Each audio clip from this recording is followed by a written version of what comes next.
Hi everyone. सो इस video में हम मल्टीपल हायरिंग कंपनीज के बारे में अपडेट्स को डिस्कस करने वाले हैं बिकॉज काफ़ी सारे नए अपडेट्स आ चुके हैं, बहुत सारे बच्चों के बहुत सारे क्वेश्चंस हैं। सो सारी चीज़ों को हम क्लियर कर लेंगे एंड वीडियो को मैं स्टार्ट यहाँ पर जो करूँगा वो IBM के साथ करूँगा, फिर हम बात करेंगे यहाँ पर कॉग्निजेंट के बारे में, जीस के बारे में एंड TCS के बारे में हम बात करने वाले हैं। तो काफ़ी सारी मल्टीपल अपडेट्स होंगे जो हम इस वीडियो में डिस्कस करेंगे, ठीक है। स्टार्टिंग विथ सबसे पहले IBM CIC हायरिंग। तो देखो IBM CIC हायरिंग का जो फर्स्ट फेज कंडक्ट कराया गया था उसका यहाँ पर जो इंग्लिश असेसमेंट है वो आ चुका है और इंग्लिश असेसमेंट के बाद वहां पर फिजिकल इवेंट के लिए भी जो मेल्स हैं वो आ चुके हैं। अब कुछ बच्चे ऐसे हैं जिनके कल असेसमेंट हुए थे। अब जिन बच्चों ने यहाँ पर कल असेसमेंट दिया था IBM का, उन बच्चों का भी अभी यहाँ पर आप बस अगर वेट करोगे तो आज या कल में यहाँ पर आपके जो मेल्स हैं वो आपको देखने को मिल जाएंगे, बहुत ही जल्द आपको रिसीव हो जाएंगे। साथ साथ में 10th को भी एक यहाँ पर नया फेज है, ठीक है। तो 10th के भी ऐसे ही हो जाएंगे। तो फिजिकल इवेंट जो है वो 11 अप्रैल से स्टार्ट हो रहा है और उसके बाद आपके ये जो फिजिकल इवेंट है वो यहाँ पर कंडक्ट कराए जाएंगे, जिसमें आपको कोडिंग असेसमेंट भी देना पड़ेगा और रिटर्न टेस्ट भी होगा और फिर आपके इंटरव्यूज होंगे। काफ़ी बच्चों का कहना यह है कि भैया ये जो फिजिकल इवेंट है इसमें लोकेशन कैसे आती है। तो देखो लोकेशन IBM ही आपको सेंड करेगी एंड फिर वो आपके ऊपर है कि आप कितने कॉन्फिडेंट हो वहाँ पर जाने के लिए। अगर आपकी प्रिपरेशन अच्छी है तो ये वर्थ होगा जाना। अगर आप चीटिंग करके पास कर रहे हो तो तभी वो लोग फिजिकल ले रहे हैं, तो कोई वर्थ नहीं है, ठीक है। तो टोटली आपके ऊपर है। अगर आपने चीटिंग से पास किया तो कोई फायदा नहीं है, वहाँ पे जाओगे तो वहाँ पे फेल हो जाओगे। अगर आपकी प्रिपरेशन अच्छी है तो definitely you can go and you can give the exam. दूसरी बात यहाँ पर एक और चीज़ मैं बताना चाहूँगा, जो फिजिकल इवेंट है उसमें यहाँ पर आपका जो टेस्ट होते हैं वो टेस्ट आपके एक साथ होते हैं, फिर इंटरव्यूज आपके सेपरेटली होते हैं। जो इंटरव्यूज हैं IBM के वो इजी लेवल पर ही होते हैं, इजी मीडियम लेवल के, जिसमें आपसे आपका बेसिक CV के बारे में और आपकी जो भी टेक्नोलॉजीज है, प्रोग्रामिंग वगैरह, उनसे रिलेटेड क्वेश्चंस पूछे जाते हैं। और जो आपका फिजिकल इवेंट पर टेस्ट होते हैं वो तो सेम टेस्ट होते हैं जो अभी आपने दिए, कोडिंग असेसमेंट होता है, रिटर्न टेस्ट होता है, ठीक है। तो ये यहाँ पर अभी फिलहाल IBM का अपडेट है, ASE के लिए वाली हायरिंग है, ठीक है। दूसरी बात जो नेक्स्ट अपडेट हम कर रहे थे वो कर रहे थे यहाँ पर हम कॉग्निजेंट जेंसी के बारे में। सो कॉग्निजेंट जेंसी के बारे में एक बार मैं डिस्कस करना चाहूंगा। कॉग्निजेंट जेंसी का एक और फेज यहाँ पर रिलीज कर दिया गया है, जिसके टेस्ट यहाँ पर कल से स्टार्ट हो रहे हैं। एप्टीट्यूड असेसमेंट टेस्ट, साथ साथ में communication assessment and technical test यहाँ पर देखने को मिलेगा। पर जो कॉग्निजेंट जेंसी के पिछले टेस्ट हैं उनके अभी तक यहाँ पर रिजल्ट रिलीज नहीं किए गए हैं। तो थोड़ा सा ये चीज़ मतलब समझ में नहीं आई कि उनको मेरे हिसाब से पहले के जो रिजल्ट थे वो रिलीज करने चाहिए थे, उससे पहले उन्होंने नया फेज स्टार्ट कर दिया यहाँ पर। एंड आई एम होपिंग कि जल्दी से जल्दी जो पहले के टेस्ट हैं उनके रिजल्ट्स आएँ, बिकॉज अभी टेस्ट के जो रिजल्ट्स हैं वो पेंडिंग है। दूसरी बात, जितने भी बच्चों का टेस्ट हो रहा है, एक बात आप समझ लो, सिलेक्शन रेशियो 2 या 5% के आसपास ही होगा। बिकॉज ज़्यादातर बच्चे ये जो 3 टेस्ट दे रहे हैं, आपका कम्युनिकेशन, एप्टीट्यूड और टेक्निकल टेस्ट, इन तीनों असेसमेंट देने के बाद इंटरव्यूज़ का जो रेशियो है वो बहुत ही ज़्यादा कम है।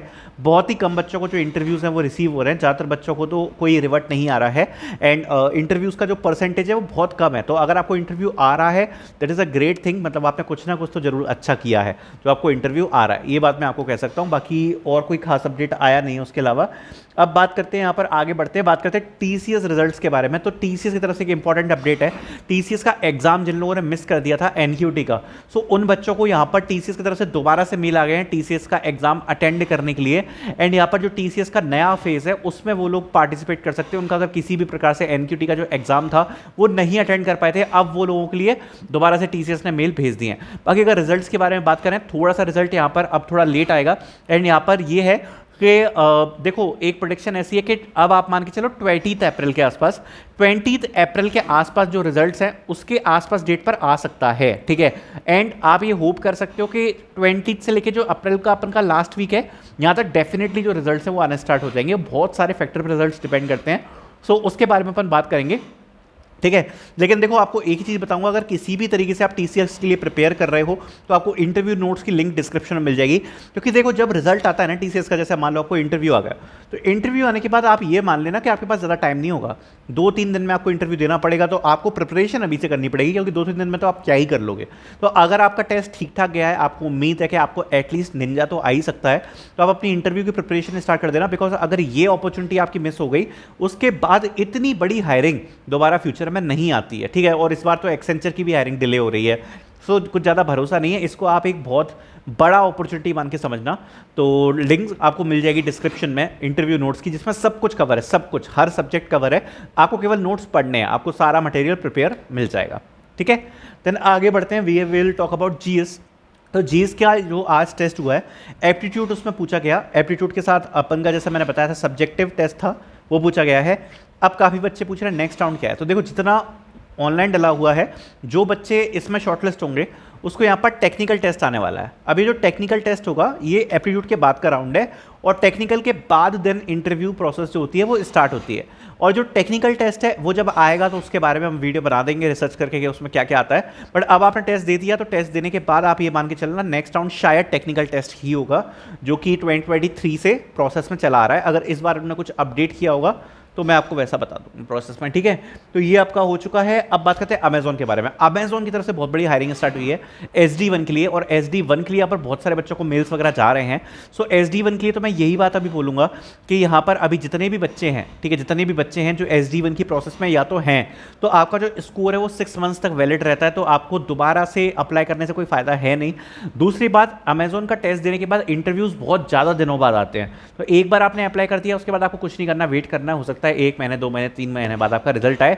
बट ये बात है कि अमेजोन की तरफ से कंटिन्यूअस असेसमेंट्स और इंटरव्यूज भेजे जा रहे हैं।